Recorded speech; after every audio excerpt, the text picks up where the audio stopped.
সিরাজগঞ্জে র্যাব 12 এর অভিযানে সদর থানা এলাকা হতে অভিনব কায়দায় প্রাইভেট কারে লুকানো 105 কেজি গাঁজাসহ 5 মাদক মামলার আসামি শীর্ষ মাদক ব্যবসায়ী নুরুজ্জামান ওরফে কমলকে গ্রেপ্তার করা হয়েছে।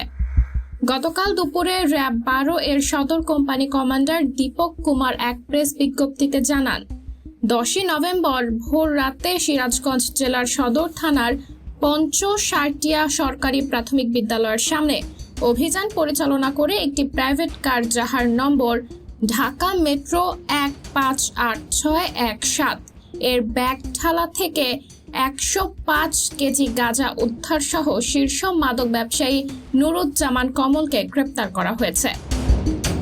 গ্রেপ্তারকৃত নুরুজ্জামান মাগুরা জেলার শ্রীপুর থানার হরিন্দি এলাকার মৃত নূর হোসেনের ছেলে।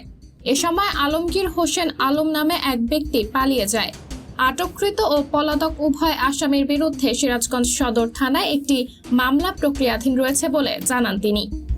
সাবরিনা জলিল, সবার কথা।